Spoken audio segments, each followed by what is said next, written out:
JB. Oh. Oh. Oh.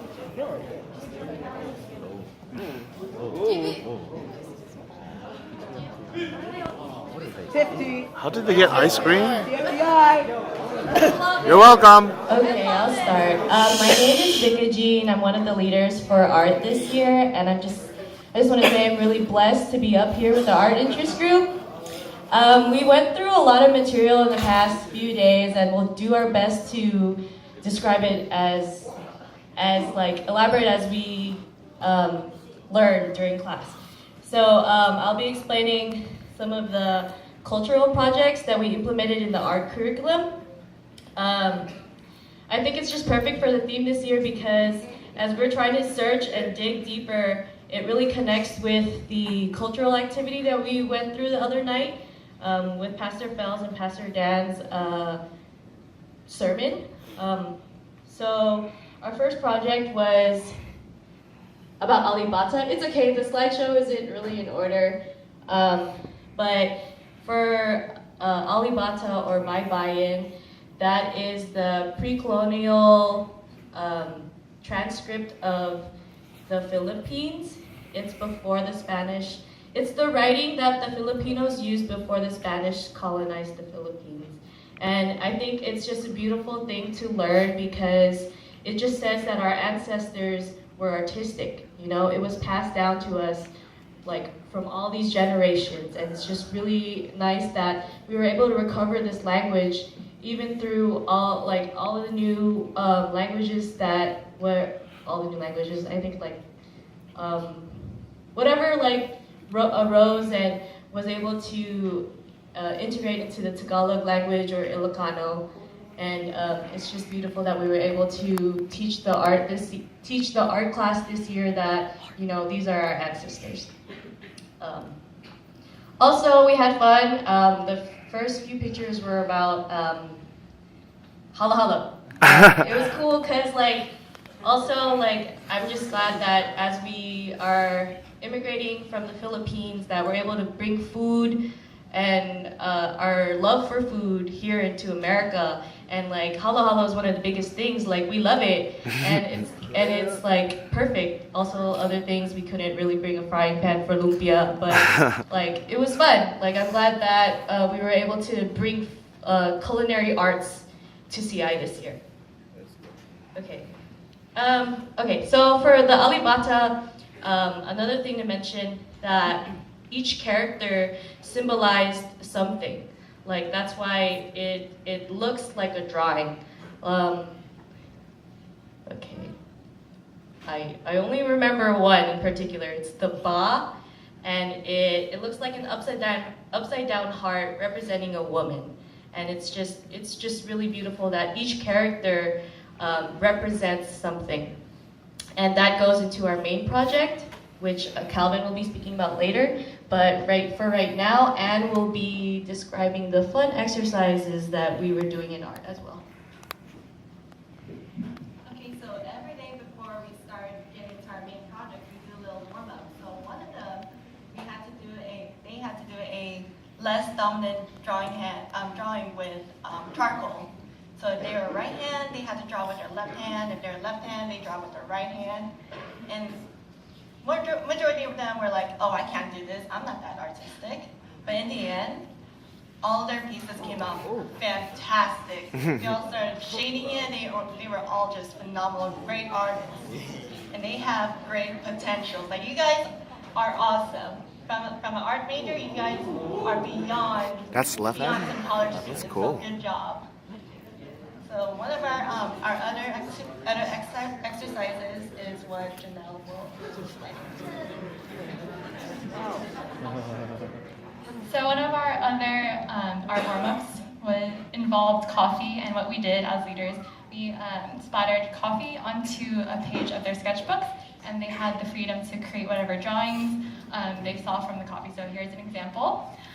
This activity really allowed them to exercise their creativity and imagination, and they came up with some pretty great things. So you guys did awesome. Our third art leader is Calvin. So our main project, which is right here, is a mural. Basically, the whole theme for our mural was finding your meaning to the cross. We're all individuals, we all have our own stories, but when we come together, we can see the bigger picture. So if you look at our mural, each little square has a sheet of clear paper, I guess, or yeah, transparency paper. But I don't know if it's paper. It's like, but each person found their own meaning to the cross, or what helped them turn to the cross, maybe family or a place, and they all drew it on their own paper, and then we put them on each puzzle piece, and when we put the puzzle pieces together, then we get the bigger picture, which is the cross. And Hannah will tell you about the what? Oh, we're gonna have some people share what they drew. Mayhaw. Oh yeah, that's actually mine right up there.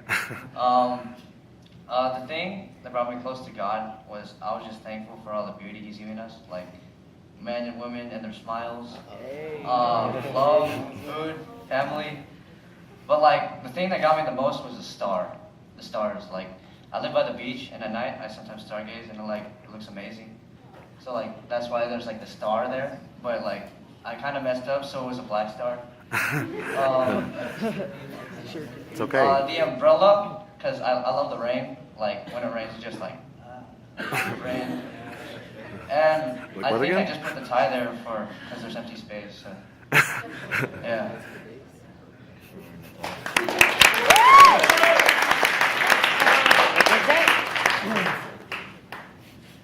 Hello, I'm Jamie Ruth.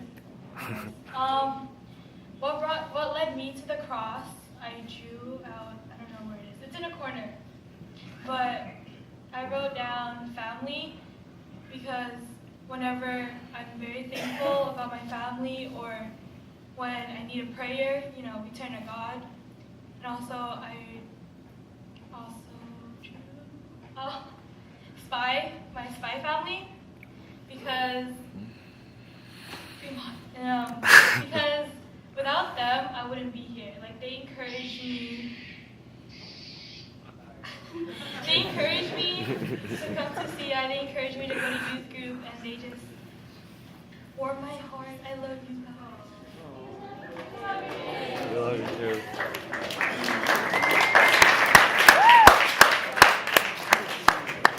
Hey, Josh. Hey guys, Assassin's Creed. my name is Josh, aka Lil Kirk. Anyways, my artwork symbolizes my youth group, my family, and my church. Like, what led me to the cross was my family because I've been going to church ever since I was like little. They bring me. And then my youth group because like they motivate me and like they make me commit more. Like, helps me. And then as well as my church as well.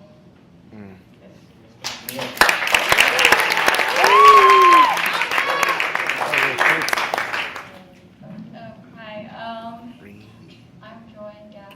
Okay, I drew my grandma because I don't think I would be as strong in my faith if it wasn't for my grandma. Because even though she was sick, she was still strong. She was like still trying to go to church and stuff. She would still sing hymns and like she's still trying hard. She's old now, but it's all good.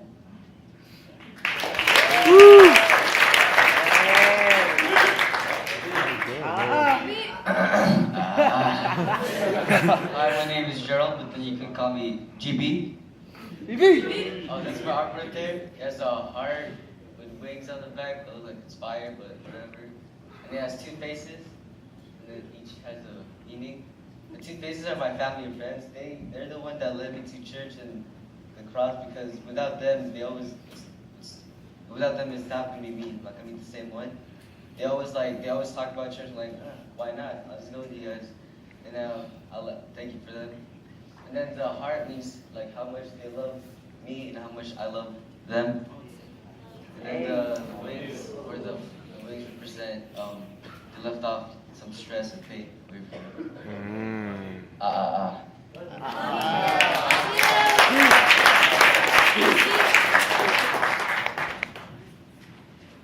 Sorry, I just wanted to make an announcement. Some of the slides, some of the work I wasn't able to take a picture of because they stayed until the very last day to complete it, and which was also something that I was really proud of, to know that they put a lot of thought and work into it. Yeah, just wanted to mention that. Sorry it wasn't displayed up, but feel free to come up and look later on. We'll have it still displayed. So we're just really proud of them because they all thought a lot and meditated on what they wanted to write or draw, and they made a beautiful mural. And Hannah is going to talk about the flame. So the final part of our project was the Methodist Flame. And during this part, we all broke up into groups and we discussed things that we want to pray for. So each of our students cut out their own hearts and they thought about things they wanted to pray for or give up to God or are thankful for. Some of them even went back to their cabins and family groups to ask the other campers what they want to pray for, so it is a community flame. Many put a lot of thought into their prayers. Some wrote from simple words to a whole paragraph about what they want to pray for and give up to the Lord. So as you can see, the flame, it forms a gradient, and all the hearts represent the prayers they want to lift up to the Lord. So now Janelle is going to announce our MVP.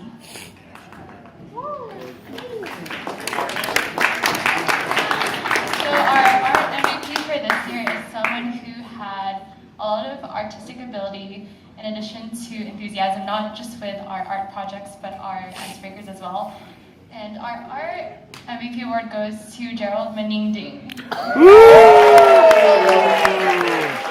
Gerald Maningding. Okay, just to end it all, I just would really like to thank you all for being a part of art this year, especially for choosing art and sharing your talents. Those that opened up today, thank you so much. I know it's not easy to share up here. And also, thank you for working hard for us and laughing and enjoying all our weird icebreakers that we went through. And last but not least, I'd really love to thank the leaders in training for this art interest group. I'm just so glad that we worked hard together and we couldn't have. I think it's just so perfect. I have something for you in the back. Okay, so right. Oh no. I want you all to know that I really wish I could keep all of your sketchbooks, or can I have it? No, but okay. Okay, I wanted to give it back to you though, but okay, just talk to me later. Thank you, everyone.